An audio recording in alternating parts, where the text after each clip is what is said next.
Kumusta po kayong lahat? Kung bago ka pa lang sa paggawa ng content, gusto kong sabihin na ang video na ito ay para sa iyo. Okay? Maaaring kakagawa mo pa lang ng iyong unang video or maaaring nag-iisip ka pa lang kung magsisimula ka ba sa YouTube, Facebook, TikTok, Instagram o anong klaseng social media platform. O baka ilang buwan ka nang gumagawa ng content pero pakiramdam mo wala pa ring nangyayari. Okay? Kung isa ka sa mga taong iyon, sana pakinggan mo itong hanggang dulo. Okay?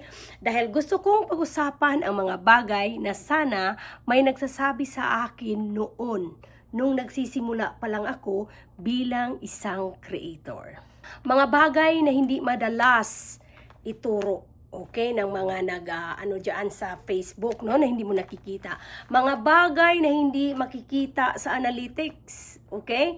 At mga bagay na mas mahalaga minsan kaysa views, followers, or subscribers. Kasi tayo is malaga sa atin yung mga followers, views, subscribers. Unang katotohanan, walang creator na nagsisimulang magaling. Okay? Isa sa pinakamalaking pagkakamali ng mga bagong creator ay ang isipin na ang sikat na creator ngayon ay nagsimulang magaling. That's wrong. Hindi po totoo yan. Lahat sila nagsisimula sa zero. Lahat sila nagkakamali. Lahat sila may mga unang video na nakakahiya na ayaw na nilang balikan. Lahat sila may mga content na wala talagang nanonood. Wala, zero viewers. Okay? Kapag nakikita mo ang isang creator na may million views, million followers, hindi mo nakikita ang mga pinagdaanan nila sa buhay. Yung hard work na ginagawa nila para lang sila ay tataas. Okay? Hindi mo nakikita ang mga panahon na gusto na nilang sumuko. Kaya, huwag mong ikumpara ang sarili mo sa kanila kasi iba-iba po ang yugto ng ating buhay. Okay? Magkaiba kayo ng yugto.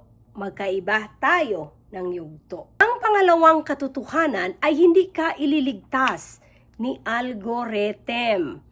Hindi ako binibigyan ng reach. Yon talaga mostly ang complaint ng mga creator. Hindi ako siniswerte. Pero ang totoo, hindi trabaho ni algorithm ang pasikatin ka. Okay? Or ang pasikatin tayong lahat. Ang trabaho ni algorithm ay ang ipakita sa mga tao ang content na gusto nilang panoorin. Yes. Kaya imbis na tanungin ang sarili mo, paano ko maluluko ang algorithm, mas magandang itanong, paano ako makakagawa ng content na talagang gustong panoorin ng mga tao? Diba? Yes, kapag naintindihan mo ang audience mo, mas malaki ang posibilidad na matutulungan ka rin ng algorithm. Pangatlong katotohanan, ito'y ipasok sa utak, importante, consistency, ang tunay na susi. Maraming tao ang naghihintay ng motivation. Magpo-post daw sila kapag inspired sila. Mag-edit daw sila kapag nasa mood sila. Ang problema, hindi laging nandyan ang motivation. May mga araw na ganado ka, may mga araw na wala kang gana. So, asan ang motivation nun? Kung hihintayin mo lagi ang motivation, matagal ang progreso, matagal ang proseso mo. Okay? Ang tunay na nagpapalago sa creator ay ang ano yon? Ang big word, consistency. Siya talaga nagpapalago ng mga creator. Yung kahit hindi perfecto ang content, ginagawa pa rin.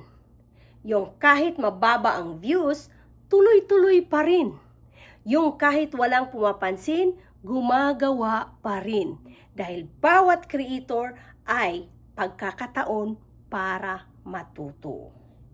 Ang meta rule na dapat malaman ng lahat, ito ang isa sa pinakamahalagang aral para sa mga bagong creator.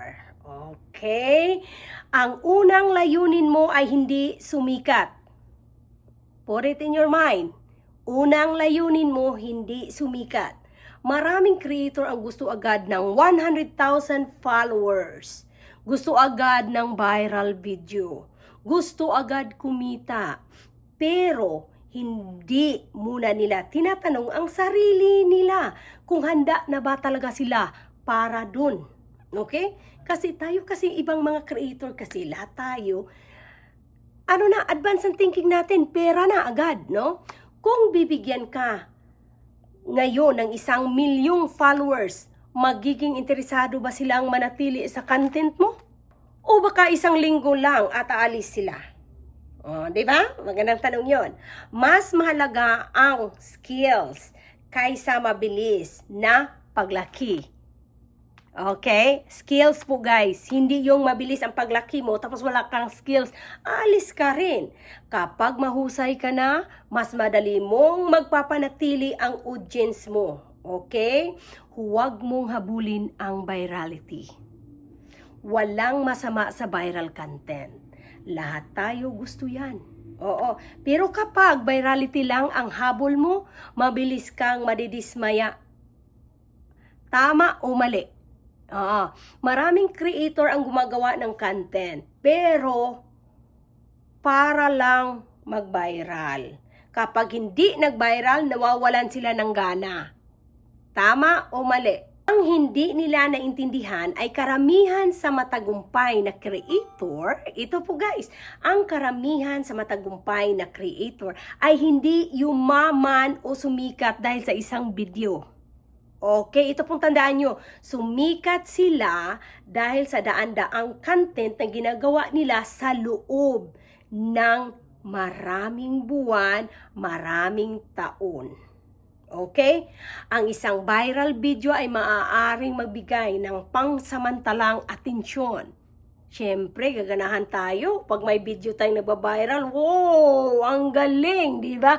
Pero ang kalidad at consistency ang dahilan kung bakit nanatili ang audience. Huwag gawing sukatan ng pagkatao ang views. Ito ang isang pinakamahirap matutunan bilang creator.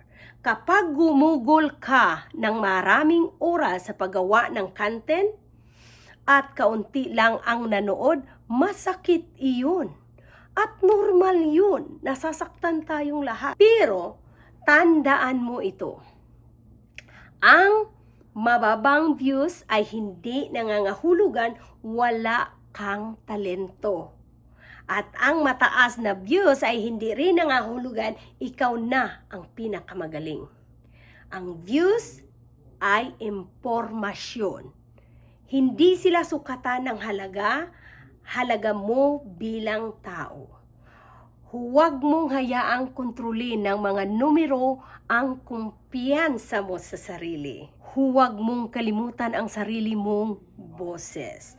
Napakadaling gayahin ng ibang creator. Nakikita mo ang style nila, nakikita mo ang paraan ng pagsasalita nila, nakikita mo ang format ng video nila, at minsan gusto mo ring gawin iyon. Walang masama sa pagkuha ng inspirasyon.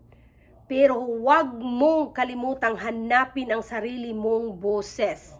Okay? Dahil ang pinakamalaking kalamangan mo ay ang pagiging ikaw.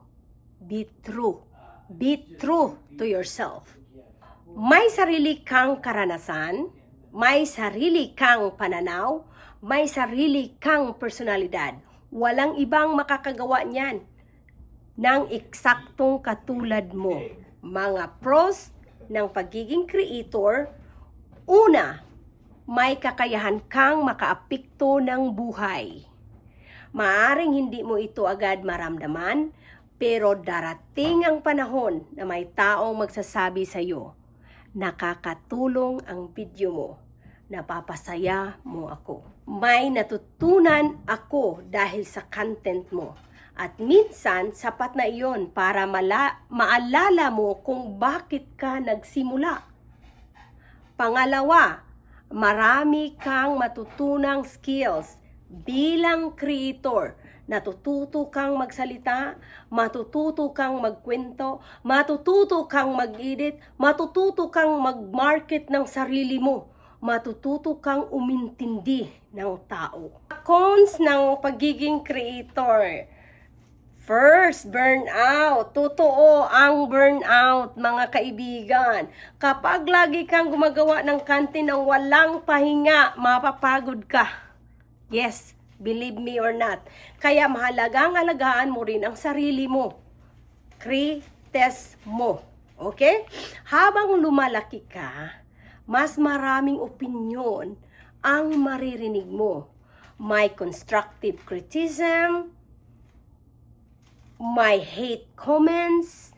Kailangan mong matutunang paghiwalayin ang dalawa. Kawalan ng kasiguruhan, hindi garantisado ang paglago, hindi garantisadong kikita agad, hindi garantisadong sisikat ka, kaya kailangan mo ang pasensya. Comparison. Ang tunay na tagumpay ay ang hindi pagsuko sa sarili mong pangarap. Ang tunay na tagumpay ay ang pag-improve bawat buwan. Dahil ang karamihan sa mga creator ay hindi nabibigo dahil wala silang talento. Nabibigo sila dahil tumigil sila ng masyadong maaga. Okay. Ang dami sa atin. Tumigil agad. Hindi pa nga nakaabot ng 1 buwan. Kasi nga wala daw silang views. Okay. Panghuling mensahe para sa ating lahat. Sana po tapusin nyo ito. Kung isa kang bagong creator, gusto kong maalala mo ito. Hindi mo kailangan ng pinakamahal na kamera. Hindi mo kailangan ng pinakamagandang microphone. At mas importante ang hindi mo kailangan ng libo-libong followers. Hindi mo kailangan ng perpektong setup. Ang kailangan mo lang ay magsimula. Magsimula kahit kinakabahan ka.